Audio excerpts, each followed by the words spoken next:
लाल शहबाज कलंदर वहां से सफर करते हुए सहवान के करीब पहुंचे, जहां एक और खौफनाक इम्तिहान उनका रास्ता तक रहा था। सहवान पर उस वक्त राजा चौपट नाम के एक जालिम हिंदू हाकिम का राज था, जो गरीबों पर जुल्म करता और उनकी बेबसी का मजाक उड़ाता। शहर पर बरसों से बारिश की एक बूंद नहीं गिरी थी। कहत का ये आलम था कि माएं अपने बच्चों के सूखे होंठ देखकर खून के आंसू रोती थीं।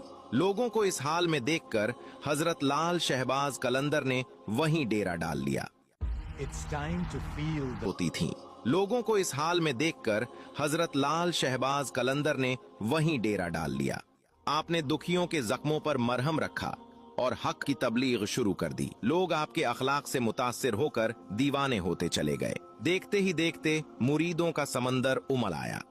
जब ये खबर राजा चौपट तक पहुंची तो वो गुस्से में आग बबूला हो गया। उसने अपने सिपाहियों को हुक्म दिया, जाओ उस फकीर को पकड़कर मेरे दरबार में पेश करो।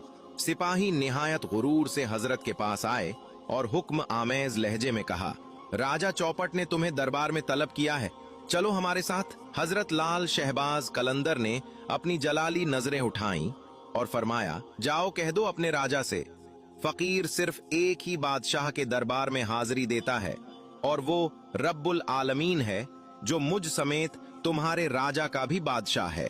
सिपाहियों ने जब ये पैगाम बादशाह को दिया तो वो गुस्से से पागल हो गया। अगले ही दिन वो अपने पूरे लश्कर के साथ हजरत के डेरे पर आ पहुंचा। हाकिम ने तकब्बुर से गर्दन उठाकर कहा, बड़ा चर्चा है तुम्हारी विलायत का, अगर कोई खुदा है तो मेरी जमीन को पानी क्यों नहीं देता? ए फकीर, अगर तुम वाकई अल्लाह के वली हो तो मेरी इस प्यासी जमीन को पानी देकर दिखाओ, वरना यहाँ से निकल जाओ।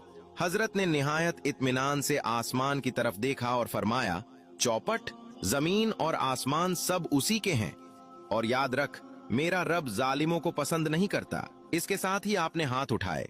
अभी दुआ पूरी भी नहीं हुई थी कि नीला आसमान सियाह बादलों से भर गया। अचानक इतनी तेज आंधी आई कि राजा और उसके सिपाही डर के मारे महल की तरफ भागे। ऐसी गरज चमक हुई कि हाकिम का दिल कांप गया। पूरे शहर में सैलाब जैसी बारिश शुरू हुई। लोग खुशी से झूमने लगे। मगर कुदरत का मोजिजा देखिए, पूरा शहर जल थल था, मगर उस जालिम हाकिम के महल और उसकी जमीनों पर एक बूंद भी नहीं गिरी। वहां अब भी वही सूखा और वही धूल थी। उसे समझ आ गया कि ये उस लाल की नाराजगी है जिसका उसने मजाक उड़ाया था। वो नंगे पांव बारिश में भीगती हुई गलियों से होता हुआ वापस हजरत के डेरे पर पहुंचा। उसका ताज गिर चुका था और गुरूर मट्टी में मिल चुका था। वो कलंदर के कदमों में गिरा और गिड़गिड़ा कर माफी मांगने